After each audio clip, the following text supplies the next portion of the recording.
ሰላም ጤና ይስጥልን የተከበራችሁ ተመልካቾቻችን የሰሞንኛ ዝግጅታችን በቀጥታ ስርጭት ወደ እናንተ የሚደርስበት ሰዓት ላይ ደርሰናል። ምናልባት በድጋሚ ይሄን ፕሮግራም የምትከታተሉ ደግሞ አሁን በቀጥታ ያልን ያለነው አርብ 7 ሰዓት ከ10 ላይ ነው ማለት ነው። የተወዳጅ ተመልካቾቻችን ቆይታችን እስከ 40 ደቂቃ እናንተ ጋር ቆይታ ያደርጋል። ማህደር ብሬሎና የካስ ማስረሻ ለዕለቱ በመረጥናቸው አጀንዳዎች ላይ ቆይታ እናደርጋለን። አብራችሁን ስለምትቆዩ ከወዲሁ እናመሰግናለን። በቆይታችን እንግዲህ በሀገር ውስጥ የሚገኙ ርዕሰ ጉዳዮችን አንስተን እየተነጋገርን ነው የምንቆየው። ማህደር በክልሉ የግብርና ዘርፍን እንግዲህ ከሰሞኑ የአማራ ክልል የ10 ዓመት የግብርና ትራንስፎርሜሽን መነሻ እቅድ ውይይት ነበርና እሱን በዋናነት በስፋት እናያለን። መልካም ወደ ቀዳሚው ጉዳያችን እናልፋለን። የተከበራችሁ ተመልካቾቻችን እንግዲህ ከሰሞኑ በአማራ ክልሉ በቀጣይ በግብርና ልማት ላይ ማምጣት የሚፈልጋቸው ለውጦች መሰረት አድርጎ ያቀደውን እቅድ ከግብርና ቤተሰብ ተቋማት ጋርና የሚመለከታቸው የግብርና ዘርፉን የሚደግፉ ተቋማት እንዲሁም አካላት ጋር ውይይት አድርጎ ነበር። የመነሻ እቅድ ውይይት ነው ያደረገው። እንግዲህ እንደሚታወቀው አሁን ላይ በሀገር አቀፍ ደረጃ ግብርና ከፍተኛ ትኩረት ከተሰጣባቸው ዘርፎች አንዱ ነው። በእርግጥ እንደ ሀገር ግብርናን ትኩረት አለመስጠትም አይቻልም። ምክንያቱም የሀገራችን የዜጎች ህልውና የገቢ መሰረት የሆነውን ግብርና በትኩረት አለመደገፍ ወይም ደግሞ እዚህ ዘርፍ ላይ መስራት ያለባቸውን ስራዎች አለመስራት የህልውና እዳም ነው የሚያስከፍለው ማለት ነው። ነገር ግን ከዚህ በፊት በተደጋጋሚ ግብርና መር የኢኮኖሚ ስርዓት እንከተልን በነበረበት ጊዜ ምንም እንኳን የዜጎች የህይወት መሰረትና የሀገሪቱ የኢኮኖሚ ድጋፍ ግንባር ቀደም ዘርፍ ነው ቢባልም ከዚህ በፊት የተሰጠው ትኩረት ግን ዝቅተኛ እንደነበረ አሁንም ማየት ይቻላል። በዘርፉም ጥናት ያደረጉ ዓለም አቀፍ እንዲሁም ሀገር አቀፍ ጥናቶችና አጥኞችም የሚሉት ይሄን ነው። የግብርናው ክፍለ ኢኮኖሚ የሀገሪቱ የኢኮኖሚ የጀርባ አጥንት ነው። በሁሉም በተለይ ምስራቅ አፍሪካ ሀገር ኢትዮጵያ እንግዲህ ከፍተኛ የኢኮኖሚ የጀርባ አጥንት የሚባለው ይሄ የግብርናው ዘርፍ ነውና እንደ አማራ ክልል ደግሞ አማራ ክልል በግብርናው ዘርፍ እጅግ በጣም እምቅ ሀብት እንዳለው ይነገራል ነው። ሰፊ መሬት መታረስ የሚችል በዛው ልክ ደግሞ ሰፊ የውሃ አካል ያለው ክልል ቢኖር አማራ ክልል ነው እና የአማራ ክልል የግብርና ኢኮኖሚ በአግባቡ በተደራጀ መንገድ መምራት በአግባቡ በተደራጀ መንገድ ማሰራት ከተቻለ የኢትዮጵያን የሀገሪቱን የግብርና ኢኮኖሚ ማሻሻል ተደርጎ ይወሰዳል። ለምን አማራ ክልል ላይ ያለው ጸጋ እጅግ በጣም ሰፊ ብዙ ከመሆኑ አንፃር ማለት ነው። ስለዚህ ከሰሞኑ ባህር ዳር ላይ የተካሄደው የ10 ዓመቱ የትራንስፎርሜሽን የግብርና መነሻ እቅድ ነው። ይህ መነሻ እቅድ በርካታ ርዕሰ ጉዳዮችን የያዘ እንደሆነ ነው እየተነገረ የሚገኘው። በቀጣይ 10 ዓመታት ውስጥ ማገልገል የሚችል እንዲሁም ደግሞ በተለይ የግብርናው የልማት ትኩረት የሰጠው አቅጣጫ መሆኑን የሚያመለክት ነው። እንግዲህ በግብርና በ10 ዓመቱ የግብርና ትራንስፎርሜሽን መነሻ እቅድ ውይይት ላይ የግብርና ሚኒስትሩ ዶክተር ግርማ አመንቴ እንደ አህጉር ራሱ ያለንን አቅም ያነሱ ነበር። በአፍሪካ በዓለም ሊታረስ ከሚችል መሬት 60% በአፍሪካ ይገኛል ይባላል። ግብርና የሰው ሀብትም ይፈልጋል አይደለ? በተመሳሳይ ደግሞ በአፍሪካ ከ60% በላይ የህዝብ ቁጥሩ በእናይ ከ60% የሆነው ከ60% በላይ የሆነው ወጣት ነው እንላለን። ስለዚህ የሰው ሀብት ጸጋም የተፈጥሮ ሀብት ጸጋም አለን እንደ አህጉር። ነገር ግን አብዛኞቹ የአፍሪካ ሀገራት በግብርናው ልማት ዘርፍ የሚፈልጉ ውጤቶችን ከውጭ እርዳታ ሲጠይቁ ሲገባላቸው ነው የምናየው አይደል? ስለዚህ ምንድነው ካለን የጎደለን ምንድነው ሚላውን ስንጠይቅ የምናገኘው መስራት ትኩረት መስጠት ዘርፉ በዚህ ዘመን የሚፈልገውን ስራዎች መስራት ነው ማለት ነው። ወደ ሀገራችንም ስንመጣ እንደዛው ነው። ሊታረስ የሚችል ሰፊ መሬት እንደውም ምን ይያሉ ነበር እሳቸው በዓለም አለ ከሚባል የአፈር አይነት አጠቃላይ ከ21 እስከ 23 ሊደርስ ይችላል ተብሎ ከሚታሰብ የአፈር አይነት ኢትዮጵያ ውስጥ የሌለው የአፈር አይነት 3 አይነት ብቻ ነው ያሉ ነበር። ከአፈር አይነት ውጭም እንግዲህ ሀገራችን በተለያዩ አግሮ ኢኮሎጂዎች ማምረት የሚያስችል የተፈጥሮ ጸጋ እንዳላትም ይታወቃል። ስለዚህ እንደ አህጉር እንደ ሀገራችንም ስናይ እስካሁን ትኩረት ነው ማለት ነው። ወይም ደግሞ ትኩረት በመድረክ ደረጃ ብቻ ከሆነ በተለያየ ጊዜ ይባል ነበር ግብርና የኢኮኖሚ መሰረት ነው፣ ግብርና የህልውናችን መሰረት ነው፣ ግብርና የገበያችን መሰሶ ነው ይባል ነበር። ነገር ግን ከመድረክ አልፎ ስራ ላይ መሬት ላይ የሚጠይቀውን ስራ መስራት አልቻልንም ማለት ነው። እንዳልከው ወደ ክልላችን ስንመጣ ደግሞ በክልላችን 54% ጂዲፒያችን የግብርና ነው። እንደ ሀገር ደግሞ 1/3 32-33% የጂዲፒ መሰረቱ ግብርና ነው። በክልላችንም 54% የጂዲፒ መሰረት ግብርና ከሆነ 80% የክልላችን ህዝብ የሚኖረው በግብርና ውስጥ ከሆነ የተለያዩ አግሪኮሎጂ ሀብቶች ካሉን የውሃ ሀብት ተጠቃሚነታችን ከፍተኛ ከሆነ ሊታረስ የሚችል ሰፊ መሬት ካለን በግብርናው ዘርፍ የረጅም ጊዜ ዕውቀት ያለው አርሶ አደር ወይም ደግሞ ወደዚህ ሊገባ የሚችልም ኢንቨስተር ካለን አሁን ይሄ ልክ ሰሞኑን ተደርጎ የነበረው ትኩረት የሚፈልግ ስራ ነው ማለት ነው የሚቀጥለው። የአሁኑ የሰሞኑ ውይይት እንግዲህ ምክትል ጠቅላይ ሚኒስትር አቶ ተመስገንም ተገኝተው ነበርና በዛ ቦታ ላይ የተናገሩት ነገር አለ። ኢትዮጵያ የምንታወቀው በተለይ ለአፍሪካ የነጻነት ተምሳሌት ያድዋን ድል እና በስራለን እንታወቃለንና አሁን ቀጣይ መሰራት መቻል አለበት በላባችን ያሉት እንግዲህ በላባችን ይሄንን የግብርናውን ክፍለ ኢኮኖሚ ማሳደግ መቻል አለበት። ከዚህ ጋር ታይዞ እንግዲህ ከፍተኛ ቁጥር ያለው የሀገሪቱ ህዝብ አለ። ይሄንን የሀገር ህዝብ መመገብ ብቻ ሳይሆን ይሄንን ከድህነት ማውጣት የሚችል ስራ በግብርናው ዘርፍ መሰራት መቻል አለበት ነው ሜካናይዝድ በሆነ መንገድ። እንግዲህ ድሮ ከበሬ በግብርና አርሶ አደሩ እንግዲህ በስፋት እርሻ የሚጠቀምበት በሬ ነውና በበሬ ታርሶ እስካሁን ያለውን የግብርና ውጤት አይተነዋል። ከዚህ በኋላ ግን ሜካናይዝድ በሆነ ባደገ መንገድ መሰራት መቻል እንዳለበት የተገለጸበት ነበርና ይህንን ትኩረት የተሰጠው መሆኑን በስፋት መረዳት ይቻላል። እንግዲህ የክልሉን አቅም በዋናነት የግብርናውን ኢኮኖሚ ስናነሳ የመስኖ አቅም በስፋት እናነሳለን።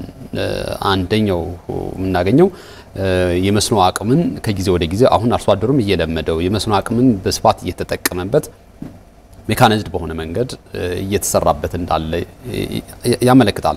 ስለዚህ ሰፊ የሆነ የውሃ ሀብት እምቅ የሆነ ውሃ ይዘን በአመት አንድ ጊዜ ብቻ የዝናብ ውሃ ጠብቀሽ እያመረትሽ ውጤታማ ልትሆኚ አትችይም እንግዲህ ከዚህ በፊት ማለት ነው። አሁን ውጤታማ እንዲሆን ከተፈለገ መስኖን በመጠቀም በስፋት መጠቀም ይቻላል። በአመት 3-4 ጊዜ ማምረት ይጠበቃል ማለት ነው። ከርሻው ደግሞ ከበሬው ወደ ትራክተር ከትራክተር ደግሞ በጣም የሀገራችንን መልክዓ ምድር መጠቀም የሚያስችል ሜካናይዝድ የሆነ እርሻ ሊያሳርሱ የሚችሉ ቴክኖሎጂዎችን የግብርና ማሽነሪዎችን ማምጣትና መጠቀም ይግድ ይጠይቃል ማለት ነው። ይሄ ሲሆን ነው እንግዲህ የግብርና ኢኮኖሚው ማደግ ማሳደግ የሚቻለው ማለት ነው። ከዚህ ጋር ታይዞ እንግዲህ የሜካናይዜሽን አገልግሎት ማስፋፋት እንደሚጠበቅ እንግዲህ አንደኛው በስፋት የተነሳ ነው። እንግዲህ ባለፉት 5 አመታት በስፋት ይህንን ነገር ለመስራት ግብርናውንም ለማዘመን ከዚህ በፊት እንደምናስታውሰው ማህደር ሰፊ የሆነ ለማሽነሪዎችን በተለይ የግብርና ማሽነሪዎችን ወደ ሀገር ውስጥ ለማስገባት አንዳንድ እንቅፋቶች ነበሩ። እነዚያን እንቅፋቶች አሁን ማስወገድ በሚችል ደረጃ ከቀረጽ ነፃ ማድረግ ባለፉት አመታት የተደረጉ ማበረታቻዎች እጅግ በጣም ጥሩዎች ናቸው። እነዚህ ነገሮች ተጠናክረው መቀጠል መቻል አለባቸው። በርካታ የሚገቡ የእርሻ ትራክተሮችን እየተመለከትን ነበርና ይህንን የእርሻ ትራክተር ደግሞ ማስኬድ የሚችል የሰው ኃይል አብሮ ማሰልጠን የግብርናውን ኢኮኖሚ ታሳቢ ከተደረገ አብሮ የሚሄድ ነገር ነው። ስለዚህ ለመልክዓ ምድራችን ያለውን ሁኔታ ተስማሚ የሆኑ አግሮ ኢኮሎጂውን ተስማሚ ማድረግ የሚችለውን በተለይ የቴክኖሎጂ ውጤቶችን በስፋት መጠቀም ይጠይቃል ማለት ነው። ግብርና እጅግ በጣም ከፍተኛ ገንዘብ ይጠይቃል፣ ከፍተኛ ቴክኖሎጂ ይጠይቃል፣ ከፍተኛ ማሽነሪዎችን ይጠይቃልና በዛውም ልክ ደግሞ የተሻሻሉ የግብርና ቴክኖሎጂዎችን መጠቀም ከተቻለ በእርግጥም አማራ ክልል ለኢትዮጵያን መመገብ የሚችል አቅም እንዳለ ማሳያ ነው። አዎ ቅድም ስለ ሜካናይዜሽን እያነሳ ነበር። አዎ እስካሁን ምንም እንኳን ግብርና የህልውናችን መሰረት ቢሆንም ግን ከገበሬና ከበሬ ጥምረት ያልወጣ አሰራር ነው የግብርና ሂደቱ የነበረው ማለት ነው።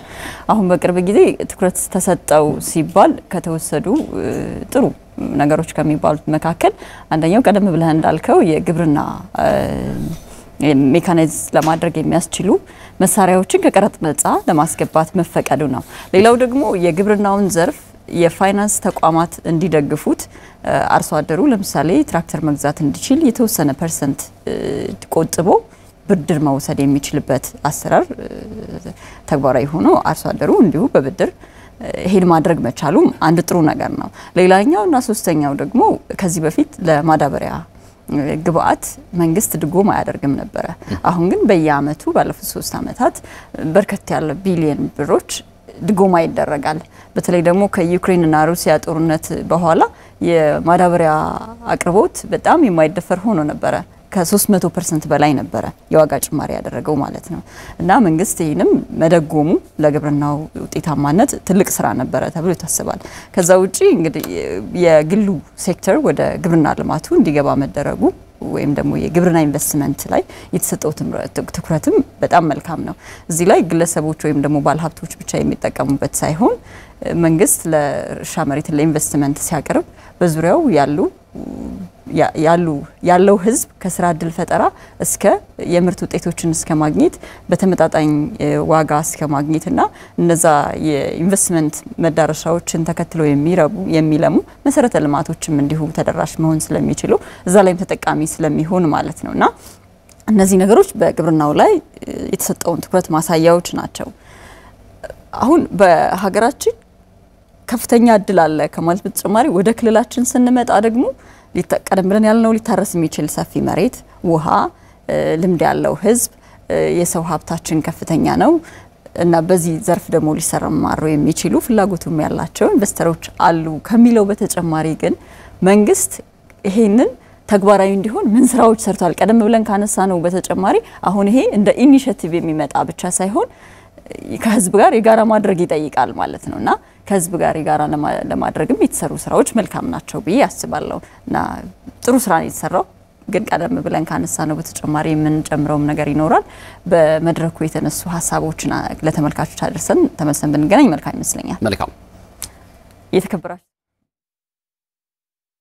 ለአማራ ክልል ግብርና የህልውና ጉዳይ ነው በግብርናው ዘርፍ በጣም ሰፋ ያለ ስራ የሚሰራ በግብርናው ዘርፍ ሰፋ ያለ የስራ እድል የሚፈጠርበት ሰፋ ያለ ህዝብ ሞቢላይዝ የምናደርግበት ሰፋ ያለ ሀብት ማሰባሰብ የምንችልበት ነው ደግሞ ጸጋም አለው ክልሉ ከጮቄ እኮ ከ200 በላይ ወንዞች ይወርዳሉ ይባላል ዙሪያውን ከጉናም እንደዚያው ነው ሰሜን ተራሮችም እንደዚያው ነው ዙሪያውን ወደ አባይ የሚፈሱ ወንዞች አብዛኛው ከአማራ ክልል ነው የሚነሱት ሃይላንድ ነው ስለዚህ የከርሰ ምድርም የገጸ ምድርም ውሃ አለው ማለት የተሸረሸረውን አፈር የተጎዳውን አፈር ማከም መንከባከብ በቁጭት መነሳት አለብን በቁጭት መስራት አለብን የሚለውን ለማስመር ነው ግብርናችን ያገራችን ኢኮኖሚ ዋልታ ጀርባ አጥንት ብዙ ነገር ሲባልለት ቆይቷል በቃላት ስለ ግብርና ያልተነገረበት ጊዜ ባለፉትም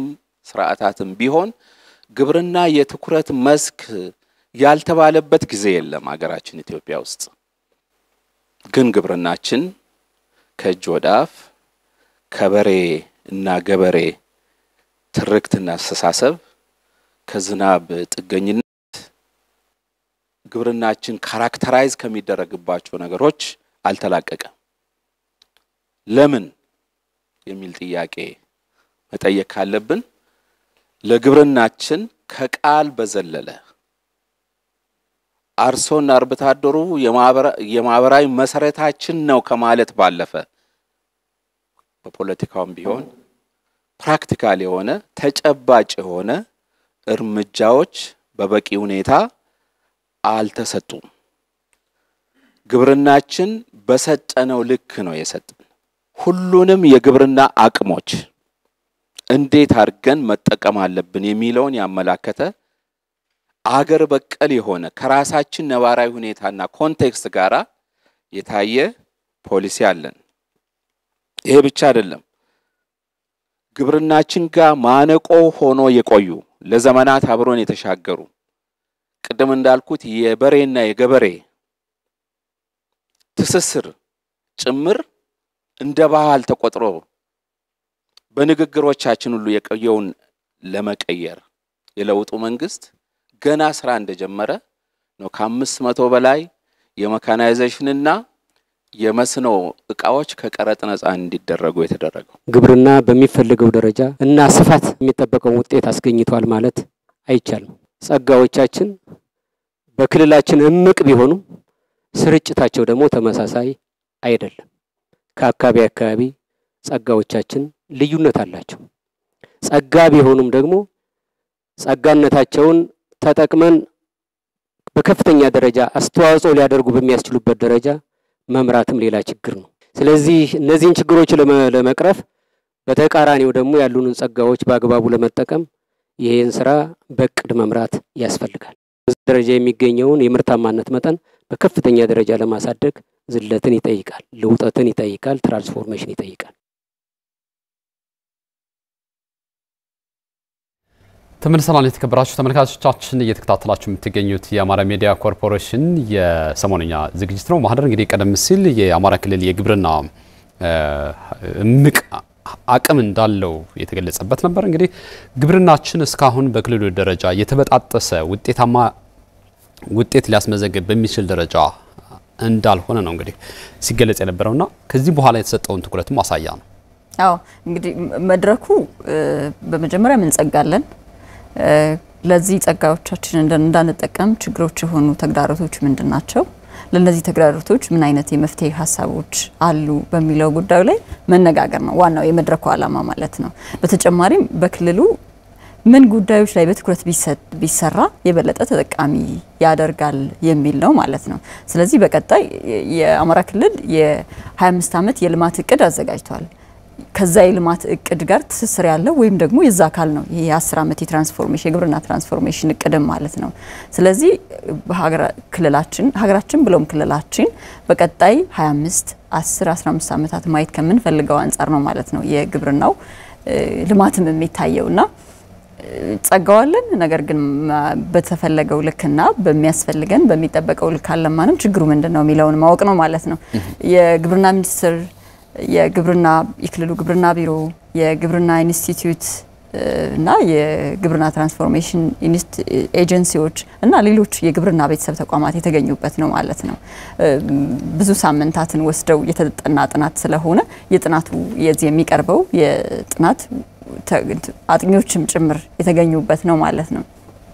እንግዲህ ከዚህ ባለፈ የሚፈልገው የሚጠበቀው ነገር ምንድነው ማለት ነው? ውጤታማ ይሁን ሲባል ምርጥ ዘርን መጠቀም አንዱ ነገር ነው አይደለ? የምርምር ተቋማት ምርጥ ዘሮችን የሚያስተዋውቁና ተግባራዊ እንዲሆኑ የሚያደርጉ የምርምር ተቋማት የመስኖ ፕሮጀክቶችን ሙሉ በሂደቱ የሚሳተፉ በርካታ አካላትና ተቋማት ስለሆኑ ማለት ነው። ከዚህ በፊት ከበሬና ገበሬነት ከተንተራሰ ከመሆኑ በተጨማሪ ዝናብ የጠበቀ ነው አይደል? የግብርና ልማት ሂደቱ የነበረው ዝናብ ከሰጠ ነው የሚባለው የነበረ ያው ተፈጥሮን መተማመን ምንም ማነደራደርበት ነገር ነው። ግን ደግሞ ዘመኑ ሳይንሱ ቴክኖሎጂው የሚፈጥረውን ነገር መጠቀም ደግሞ ጊዜው የሚፈልገው ነው ማለት ነው። እና እኛ ባለመጠቀማችን ቴክኖሎጂው ጊዜው ያመጣውን በግብርናው ልማት ላይ ዘመኑ የደረሰበትን ሁኔታ ታሳቢ ስላላደረግና ስላልተጠቀምንም ጭምር ነው ዝናብ ከሰጠ ብለን በዛ ላይ የተንተራሰ ተስፋ የሚኖረን የነበረው ማለት ነው። የመስኖ ፕሮጀክቶችም እንዲሁ ከጥናት ጀምረው የሚያለሙበት የልማት ሁኔታ እንዲሁም ደግሞ ተግባራዊ የሚደረጉበት ደረጃ ከሐሳብ በላይ እንዲሆን መሬት ላይ እንዲደርስ በቁርጠኝነት መሰራት እንደሚገባው በመድረኩ ላይ ተነስቷል። የመሬት አጠቃቀም ከማሻሻል ጀምሮ አርሶ አደሮች እንግዲህ ሲጠቀሙበት የነበረው መሬት ይታወቃል። አነስተኛ እጅግ የሚባል ይዞታ ነው ያላቸውና በዚህ በተበጣጠሰ ይዞታ ውስጥ እንግዲህ ተበታትነው የሚገኙ አቅሞችን በጋራ ሰብሰብ አድርጎ መጠቀም የግብርናውን ኢኮኖሚ ለማሳደግ እጅግ በጣም የሚያግዝ ነገር ነው። አሁን በስፋት እንግዲህ በሚሊዮን የሚቆጠሩ ወጣቶች የስራ እድል ይፈጥራል ተብሎ ከሚጠበቀው ዘርፍ አንደኛው የግብርና ዘርፍ ነው። የግብርና ዘርፍ በስሩ በመስኖም በተለያየ የስራ ዘርፍ መሰማሪያት የሚችል ኃይል አለና ያን ኃይል በስፋት ማልማት ማስለማት ከተቻለ እጅግ በጣም በርግጥም ለውጥ ማምጣት ይቻላል። እንግዲህ እንደሚታወቀው ማህደር የግብርና ዘርፍ ስናነሳ የእንስሳት ሀብት ልማትን በስፋት አብረን ልናገኝ እንችላለን። የእንስሳት ሀብት እንግዲህ ብዙውን ጊዜ ከመኖ ችግር ጋር ከእንስሳት ጤና ጋር በተገናኘ አሁን በስፋት መሰራት መቻል ያለበት ነገር እንዳለ ያሳየናል። የግብርናው ዘርፍ እንስሳቶቹ በተለይ የመኖ እጥረት በስፋት ይታያልና ያንን የመኖ እጥረት ደግሞ ማልማት የሚችል ማሳደግ መቻል ከተቻለ በእንስሳቱም ዘርፍ በርግጥ ውጤታማ ስራ መስራት ይቻላል። እንግዲህ በዚህ ዘርፍ ብቻ በርካታ ወጣቶችን በርካታ የሰው ኃይል መያዝ የሚችል ነው። እንግዲህ የእንስሳት ሀብትን መደገፍ የግድ ይጠይቃል። የአረባብ ዘዴን ማሻሻል ዝርያን ማሻሻል ይጠይቃልና እነዚህን ስራዎች ሁሉ መተግበር ለግብርናው ዘርፍ ትልቅ አስተዋጽኦ የሚያደርግ ነው። እንግዲህ በዚህ በግብርና ዘርፍ ሌላው የምናነሳው ነገር የግሉ ዘርፍ ኢኮኖሚ አብሮ ማሳደግ ማሳተፍ በስፋት ይጠይቃል። እንግዲህ አንደኛው በቀጣይም ይተገበራል ተብሎ እንግዲህ የተቀመጠበትና ጥሩ ነገር በከፍተኛ ምርታማነታቸው የሚታወቁ አርሶ አደሮችን የመሬት ይዞታቸውን የተሻለ እንዲሆን ማድረግ ማሻሻልና እነዚያን አምራቾች ሜካናይዝድ በሆነ መንገድ የበለጠ ተማክሯቸውን ለሌሎች አርሶ አደሮች እንዲያሰፉ እንዲያልሙ ማስቻል ትልቅ ትኩረት የተሰጠው ነገር ነው።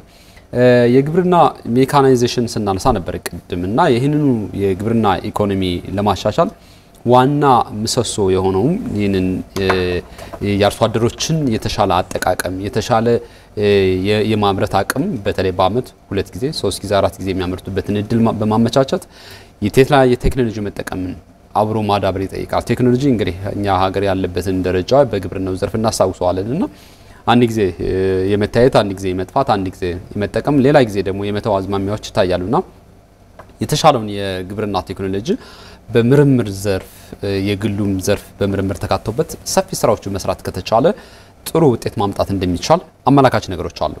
መልካም እንግዲህ ጠቅለል ሲል ከለት የምግብ አቅርቦት በተጨማሪ አርሶ አደሩም ሆነ በዘርፉ የሚሰማራ በኢንቨስትመንት ደረጃ ማለት ነው የሚሰማራ አካል ለሌላው መትረፍ የሚችል በሚችል ደረጃ ማምረት የሚችልበትና እንደ ሀገር ተጠቃሚ ምን ሆንበትን የምርታማነትና የልማት ውጤታማነት ደረጃ ላይ ለመድረስ ነው ማለት ነው። አጠቃላይ የእቅዱ ዓላማ ወደ ሁለተኛው ጉዳያችን ብናልፍ መልካም ይመስለኛል ካለን ሰዓት አንፃር። ሁለተኛው ርዕሰ ጉዳያችን የአማራ ክልል አሁንም ቱሪዝም ላይ ነው። ልክ እንደ ግብርናው ሁሉ ትልቅ የመልማት ጸጋ ያለው ማደግ የሚችል ተብሎ በስፋት ሲነገርለት በስፋት ብዙ የቱሪዝም መዳረሻዎች አሉት። ጥንታዊ ታሪካዊ ቦታዎችንም ያካተተ የቱሪዝም መዳረሻዎች በስፋት የሚታወቀው የአማራ ክልል አንደኛው ጸጋ ነውና ቱሪዝም ማሳደግ አሁን በምን ደረጃ ላይ ይገኛል የሚለውን ስናይ እንግዲህ ባለፉት 6 ወራት የተገኙ መረጃዎች እንደሚያሳዩት የቱሪዝም እንቅስቃሴ ዝቅተኛ ደረጃ በሚባል ደረጃ ከባለፉት አመታት ጋር ሲነጻጸር አነስተኛ ውጤት የተመዘገበበት እንደሆነ የግድ መረጃዎች ያሳያሉ። ይህንን አነስተኛ የቱሪዝም እንቅስቃሴ በእያንዳንዳችን ላይ ማሳደግ ይጠበቃል። እያንዳንዳችን ማሳደግ ይጠበቃል። ቱሪዝም ማስተዋወቅ የሚጠይቅ ነገር ነው። ቱሪዝም ማሳደግ የሚጠይቅ ነገር ነው። ቱሪዝም ለሌላው ዓለም በርሽን ከፍት አድርገሽ የምታሳይበት የኢኮኖሚ ዘርፍ ነው። እንግዲህ ቱሪዝም እንደ ሀገር አሁንም ትኩረት ከተሰጠባቸው ልክ ቀደም ብለን እንዳነሳ ነው እንደ ግብርናው ዘርፍ ትኩረት ከተሰጣቸው የኢኮኖሚ መስኮች አንዱ ነው። የዚህን ደግሞ ለየት የሚያደርገው ቱሪዝም በሚኒስትር ደረጃ ተቋቁሞ የነበረ ተቋም ወይም ደግሞ በዚህ ደረጃ ይደገፍ የነበረ ዘርፍም አልነበረም።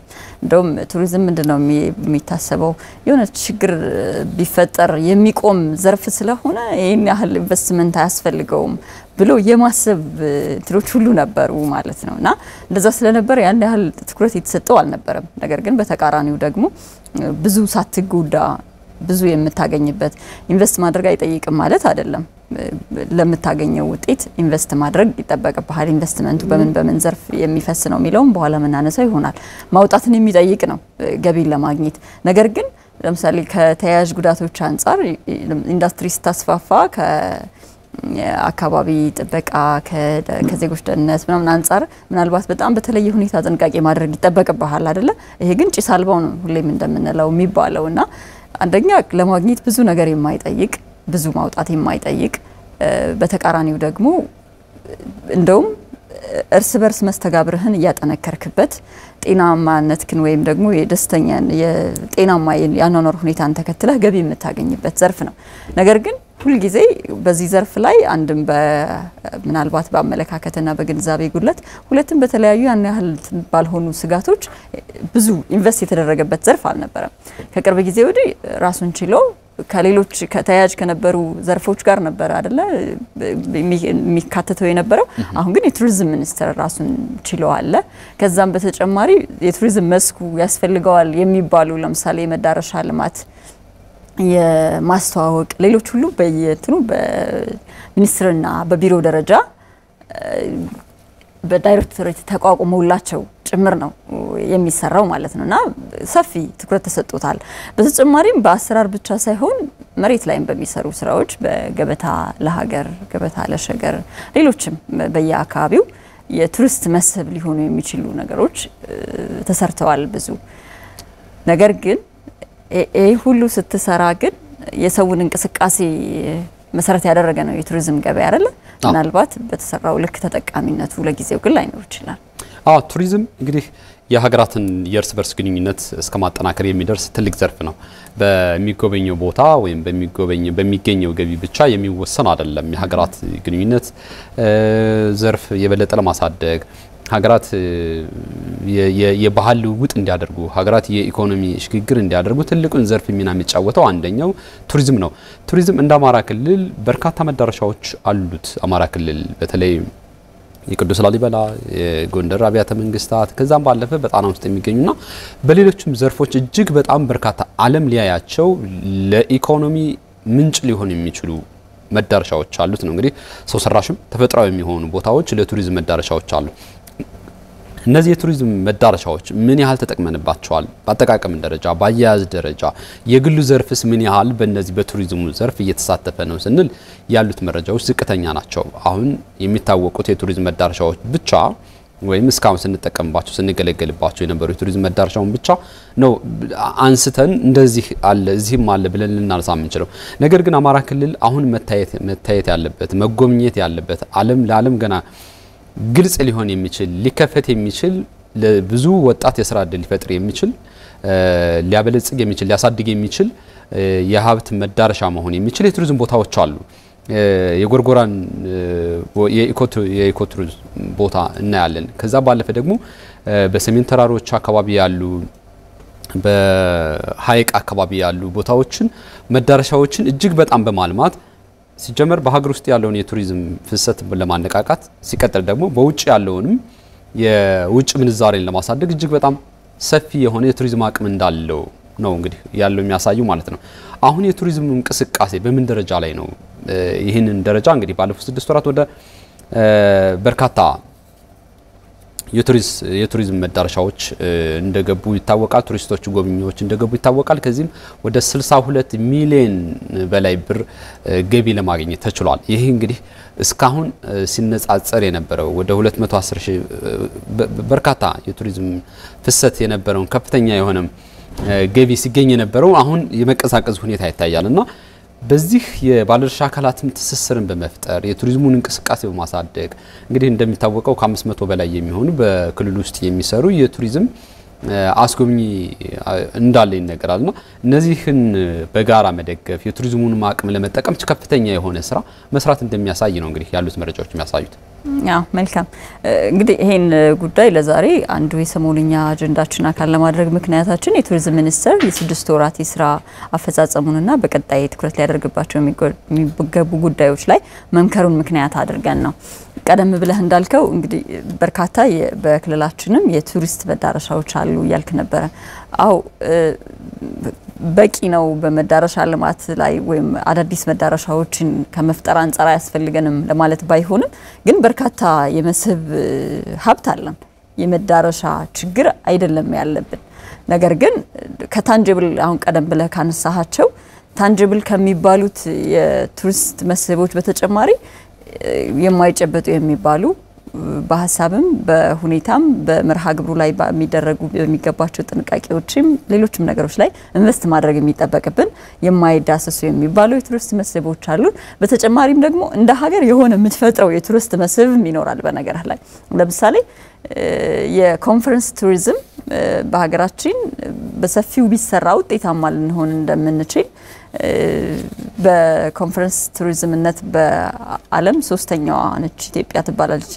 ያላት እድልም ለምሳሌ የአፍሪካ ህብረት መቀመጫ ከመሆኗ ጋር ተያይዞ የተለያዩ ቀጠናዊ እንዲሁ የትስስር እንትኖችም መገናኛ ምክንያቶችም እንዲሁ በሀገሪቱ የሚደረጉ ከመሆናቸው ጋር ተያይዞ እና በተለያዩ ምክንያቶች ለኮንፈረንስ ቱሪዝምነት የተመቸች ነች ይባላል።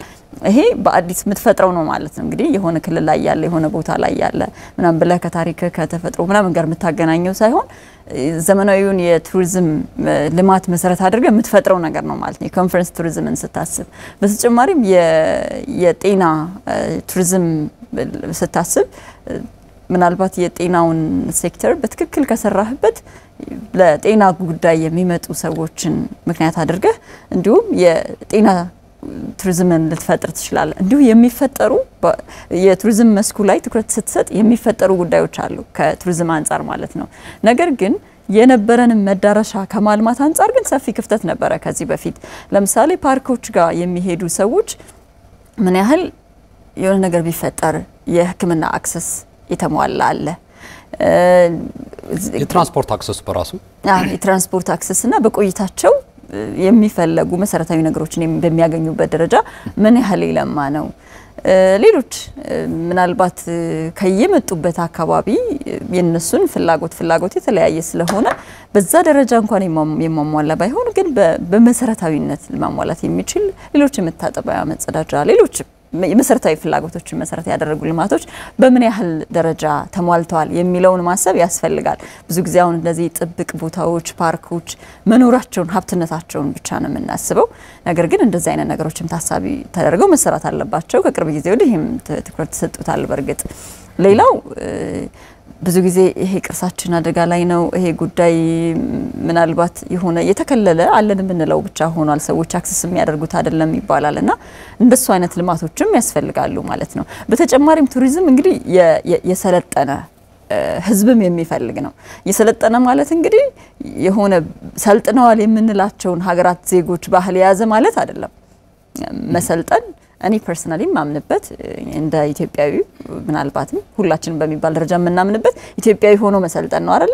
አንተን ሆኖ መሰልጠን ማለት ነውና በራስ ማንነት መኖር ራስ ግን ሆነ መሰልጠን። ምክንያቱም አንተንም ሊያዩ ነው ያንተ የሆነ ነገር ሊያዩ ነው አንተን የሚገልጽ ነገር ሊያዩ ነው የሚመጡ እነሱን ሌላ ቦታ ላይ ሊያዩ አይመጡምና ነገር ግን በአቀባበል የሰለጠነ ማንነቱን የተላበሰ ነገር ግን ጥሩ ቆይታን ሊፈጥር የሚችል የሰለጠነ አፕሮች ያለው የሰለጠነ አቀባበል ያለው የሰለጠነ መስተጋብርን የሚፈጥር ነገር ግን ራስን ሆኖ በደንብ መዘመንን የሚፈልግ የሰለጠነ ህዝብንም የሚፈልግ ነው ቱሪዝም ማለት ነው። ከዚህ በፊትም በቱሪዝም ጉዳይ ላይ ስናወራ ደጋግመን እያልን ነበር። እያንዳንዱ ሰው የቱሪዝም አምባሳደር ነው አይደል? ካንተ ጋር ሲያወራ የሆነ ይካስ የሚባል ልጅ ከሚል ይልቅ ምናልባት አንድ ኢትዮጵያዊ አንድ አማራ ክልል ውስጥ ያገኘሁት ልጅ እያለ የሆነ እንትን ሰጥቶህ ነው የሆነ ኃላፊነት ሰጥቶ ነው። ምናልባት መልካምም ከነበርክ አስቀይምህም ከነበረ ያን ሊያወራ የሚችለውና እያንዳንዱ ሰው ጥሩ ትዝታ መሆን የምንችል ቆይታውን አጠቃላይ በቱሪዝም ውስጥ የሚታስበውን የቆይታ ማራዘም የምቾት እንዲሁም ደግሞ ያ ሰው ሄዶ ሌላ ሰው እንዲመጣ ፕሮሞት በሚያደርግልን ደረጃ ኃላፊነትን መወጣትንም ይጠይቅናል። የቱሪስቱን ፍላጎት መሰረት ያደረገ አገልግሎት አሰጣጥን አብሮ መስጠት የግድ ይጠይቃልና ከዚህ በፊት የአማራ ክልል የባህልና ቱሪዝም ቢሮ ከአማራ ክልል ከአንዳንድ ዩኒቨርሲቲዎች ጋር የቱሪዝም ጥናት ተካሂዶ ነበርና ወደ ጥናት ተካሂዶ ነበር። በዛው ወደ ጥናት ላይ የቀረበው አንደኛው ተብሎ ምሁራኖች ያጠኑት ያቀረቡት ርዕሰ ጉዳይ ምንድነው? ባንኮች፣ ዩኒቨርሲቲዎችና ሌሎች አካላት ከቱሪዝሙ ጋር ትስስር መፍጠር መቻል አለባቸው። የግሉ ዘርፍ ወደ ቱሪዝሙ መግባት መቻል አለበት። አሁን በአስጎብኚ ደረጃ ነው ያለው። ባለሀብቶች በዛ ቦታ ላይ መሰማራት መቻል አለባቸው። ምናልባት ባለሀብቶች ስንል በሆቴል ቱሪዝም ላይ ያለው በሆቴል ባለቤትነት ያሉ ሰዎች የመሳተፋቸው እድል እዛ ሆቴላቸው ላይ የመሆኑ ጉዳይ ብቻ ነው ተወስኖ የምናገኘው። ነገር ግን በአካባቢያቸው ያለው የቱሪዝም እንቅስቃሴ እንዲመጣ ከፍተኛ ሚና መጫወት መቻል አለባቸው። አስጎብኚዎች እንዲሁም ደግሞ አምባሳደሮች መሆን መቻል አለባቸው። እያንዳንዱ በየአካባቢው ያለውን የቱሪዝም እንቅስቃሴ ለመደገፍ ለማድረግ የሀገሩ አምባሳደር የአካባቢው በነገራችን ላይ ማህደር በየአካባቢያችን ያሉ የቱሪስት ቦታዎችን ምን ያህል እንጎበኛቸዋለን? ምን ያህል እናውቋቸዋለን? አሁን ከውጭ የሚመጣውን ቱሪስት ማስረዳት ሳይቀር እኛ በየራሳችን ከዚህ በፊት የሀገር ክንወቅ ክበብ አባላት አሉ። በየትምህርት ቤቶች ህፃናት ታዳጊዎች የአካባቢያቸውን ታሪክ ባህል ማወቅ መቻል አለባቸው። እዛ ቦታ ላይ መሰራት መቻል አለበትና የቱሪስት መዳረሻዎችን ከማስተዋወቅ ባለፈ ደግሞ እያንዳንዱ በአማራ ክልል ላይ ያለው የቱሪስት መዳረሻ ምን ያህል በቴክኖሎጂ የታገዘ ነው? ምን ያህል እናስተዋውቀዋለን? እንግዲህ ባለድርሻ አካላትስ ምን ያህል ትስስር አለው ተብሎ ሲጠየቅ ይሄ ጥናት ምላሽ አለው። ስለዚህ ከፍተኛ የሆነ በዘርፉ የተሰማራው አካል ርብርብ ይጠይቃል። ይሄን የቱሪዝም ዘርፍ ለማሳደግ ማለት ነው። ቱሪዝሙ የግሉን ዘርፍ ማሳታፊ መሆን መቻል አለበት። ዘላቂ ትስስርን የሚፈጥር መሆን መቻል አለበት። አገልግሎቱንም አሰጣጡን ማዘመን መቻል አለብን። በተለይ በየሆቴሎቻችን ሄደን በእርግጥ አማራ ክልል ላይ የሚገኙ ባህር ዳር፣ በጣም ዘመናዊ ሆቴሎች አሉ ጽዳት ያለው እንግዲህ ልትዝናኝ ነው የምትመጪውና እዛ አካባቢ ቱሪስቱ ሊዝናና ሊስተናገድ በሚመጣ ለስራ የሚመጣ እዛ አካባቢ ያለው በሚመጣበት ሰዓት በሚያርፍበት ሰዓት ላይ ለቱሪስቶች እጅግ በጣም ምቾት እየተጠበቀ መሆን መቻል አለበት ይሄን ስራ ለማስራት ደግሞ በቱሪዝም ሴክተር መስሪያ ቤት ብቻ የተወሰነ መሆን መቻል የለበትም አንዳንድ ጥሩ ተሞክሮዎች አሉ አማራ ክልል ላይ ለምሳሌ እንደ ላሊበላ ጎንደር ባህር ዳር ማሁን በስፋት ጥርን በባህር ዳር በስፋት እያደጉ የመጡ የቱሪዝም መዳረሻዎችን ለቱሪስቶች ምቹ ማድረግ ሁኔታዎች ላይ የሚሰሩ ስራዎች ተጠናክረው መሰጠት መቻል አለባቸው ከዚህ ባለፈ ደግሞ ቱሪዝሙ እንዲያድግ ከተፈለገ ስልጠና መሰጠት መቻል አለበት የማስተዋወቅ ስራ መሰራት መቻል አለበት ኤምባሲዎችም ጋም አብሮ እጅና ጓንቱ ነው የማስተዋወቅ ስራዎችን በስፋት ዜጎቻቸው ወደ ሀገር ውስጥ እንዲልኩ እዛም ባለፈም ደግሞ የውጭ ምንዛሬውንም በዛው ልክ ያለውን ጥሩ መልካም አጋጣሚዎች ማስተዋወቅ በስፋት ይጠበቃል መልካም እንግዲህ ይሄን ጉዳይ እንድናነሳ ምክንያት ይሆነን የ6 ወር አፈጻጸም ግምገማና የቀጣይ ስራዎች ትኩረት አቅጣጫ ላይ ተወያዩበት ጉዳይ ነበረ እዚህ ላይ ለእናንተ ያዘጋጀነው ሐሳብ አለ ተከታተል ተመልሰን እንገናኛለን ለሀገር ለቱሪዝም የነበረን አተያይ ከመሰረቱ እንዲለወጥ ከማድረግ ጀምሮ ራሱን ችሎ በሚኒስቴር ተቋም ደረጃ እንዲዋቀርና ከአምስቱ አበይት የኢኮኖሚ ልማት አመንጪ ዘርፎች ውስጥ አንዱ እንዲሆን መደረጉም ይታወቃል ይህንን ተከትሎ መንግስት መጠነ ሰፊ የቱሪዝም መዳረሻና የመሰረተ ልማት ስራዎችን በማከናወን ለአገልግሎት ምቹ ሀገራችንን የሚመጥኑ ማራኪ እንዲሆኑ ለማስቻል በርካታ ስራዎችን በማከናወን ላይ ይገኛል ኢትዮጵያ የድንቃ ድንቅ ባህላዊ ታሪካዊና ተፈጥሯዊ ጸጋዎች ባለቤት እንደመሆኗ እነዚህ ባሏት ጸጋ ልክ ሀገራችን ተጠቃሚ እንድትሆን ለማድረግ ከባድ ኃላፊነት የተጣለብን ነው ሁላችንም እነዚህ ሀብቶቻችን በውል እንድናውቃቸው እንድንለያቸው እንድናለማቸውና እንድናስተዋውቃቸው ከዛም ባሻገር ሀገራችን ተመራጭ እንዲሁም ተወዳዳሪ የቱሪዝም መዳረሻ እንድትሆን ለማድረግ በትጋትና በቅንጅት መስራት ይጠበቅብናል ተመልሰናል የተከበራችሁ ተመልካቾቻችን እየተከታተላችሁ ያላችሁት ሰሞንኛ ዝግጅታችን ነው ሰሞንኛ ዝግጅታችን ከሰሞንኛ ጉዳዮች ውስጥ መርጠን በልዩ ትንታኔ ለእናንተ የምናደርስበት ፕሮግራማችን ነው አሁን የቱሪዝም ጉዳይ ነው ያነሳን ያለነው ወደ ማጠቃለያችን እየደረስን ስለሆነ በቱሪዝም ጉዳይ ላይ ማንሳት ይፈልግን የምንፈልጋቸው መሰረታዊ ነገሮች ምናነሳበት ጊዜ ብቻ ነው ያለን እንግዲህ ባለፉት ቀደም ሲል እንግዲህ በቱሪዝሙ ዘርፍ እድገት እንዲመዘገብ ስኬቶች እንዲመጡ በርካታ ነጥቦችን ስናነሳ ነበርና እንግዲህ ባለፉት 6 ወራት በግማሽ ዓመት እንግዲህ የክልሉ ባህልና ቱሪዝም ከፍተኛ ትኩረት መስጠቱን የሚያሳዩ ስራዎች አሉ ከሰባ በላይ ቅርሶችን በማደስና መዳረሻዎችን በማልማት ከጎብኚዎች ለማግኘት የታቀደው ስራ የተሰራው ስራ እጅግ በጣም መልካም የሚባል ተግባር ነው ማህደር በተለይ ቅርስ ጥበቃና እንክብካቤ አሁን በትኩረት መሰራት መቻል አለበት እንግዲህ ቱሪዝም በተጨማሪም ቱሪስት ስንል የውጭ ሀገር ጎብኚን ብቻ ሳይሆን በሀገራችንም ወደ ተለያዩ አካባቢዎች ሄደው የሚጎበኙ ጎብኚዎችን ስለሆነ ቱሪዝም ገቢ ከማስገኘት በተጨማሪ ወይም ደግሞ ሀገራችንን ሌሎች ሀገራት ዜጎች ከመሸጥ በተጨማሪ በሀገር ደረጃም እርስ በርስ እንድንተዋወቅ ከፍተኛ እድልን የሚፈጥር ነው ልዩ ትስስር ልዩ ዝምድና ልዩ መረጃ መለዋወጥን ይፈጥራል ቱሪዝምና እዚህም ላይ ማህበራዊ አስተዋጽኦ በጣም ከፍተኛ ነው ከገበያ አንፃርም በርካታ ሰዎችን መቅጠር የሚችል በሂደቱም ደግሞ በርካታ ተሳታፊ ወይም ተጠቃሚ አካላት ያሉበት ነው አንድ ለምሳሌ አንድ ሰው ከአዲስ አበባ ወደ ጎንደር ጥምቀትን ለማክበር ሲመጣ ከኢትዮጵያ አየር መንገድ ቲኬት ይቆርጣል አይደለ ምናልባት ወይ ባህርዳር አርፎ ሊሆን ይችላል የሚሄደው ባህርዳር ሲያርፍ የሚፈልጋቸው ነገሮች ላይ የሚኖረው መስተጋብርና በዛ ላይ የሚኖሩ ሰዎች ተጠቃሚነትንም አስበው ጎንደርም ሲቆይ እንደዛው የሚፈልጋቸው ነገሮች ይኖራሉ ማለት ነውና በዘርፉ ምናልባት ቡና ከምትሸጥ ወይም ከሚሸጥ አንድ ሰው እስከ ኢትዮጵያ አየር መንገድ ወይም ደግሞ በጉዞ የጉዞ አገልግሎት እስከሚሰጡ የአስጎብኚ ድርጅቶች የመኪና አገልግሎት የሚሰጡ ወይም ሌሎች እነዚህ ሁሉ በመሃል ተጠቃሚ የሚሆኑበትና እርስ በርስ የሚያስተዋውቅ ከፍተኛ ኢኮኖሚያዊ ፋይዳ ያለው እንዲሁም ለሀገርም እንግዲህ ትኩረት ተሰጥቶበት ይሰራ ያለው መስክ ነው ማለት ነው ቱሪዝም ስናነሳ እንግዲህ ማህደር ትልቁ ነገር ደግሞ ሰላም ይፈልግ ነው ደህንነቱ የተጠበቀ መሆን መቻል አለበት በዚህ ጉዳይ ላይ ለመጎብኘት የሚመጣ ማንኛውም የቱሪስት አካል ደህንነቱ የተጠበቀ ትክክለኛ መረጃ ማግኘት የሚችል መሆን ይጠበቅበታል። እንግዲህ በዚህ ጉዳይ ላይ እንግዲህ በርካታ ተደጋጋሚ የመፍትሄ ሀሳቦችን መስጠት የክልሉ ቱሪዝም የክልሉ ኢኮኖሚ እንዳድግ ሰፊ ስራዎች ይጠበቃሉ። ለዛሬው እዚህ ላይ እናጠቃለን። መልካም የተከበራችሁ ተመልካቾቻችን ቆይታችን ይሄን ይመስላል። አብራችሁን ስለነበራችሁ እጅግ እናመሰግናለን። ማህደር ብርሌውና ኢካስ ማስረሻ ዝግጅቱን በቀጥታ ከስቱዲዮ በመምራት እንዲሁም ደግሞ የዝግጅቱ የስርጭት ባለሙያዎችን ጨምሮ ከናንተ ጋር ቆይታ አድርገናል። አብራችሁን ስለነበራችሁ እጅግ እናመሰግናለን። ቆይታችን ተጠናቋል።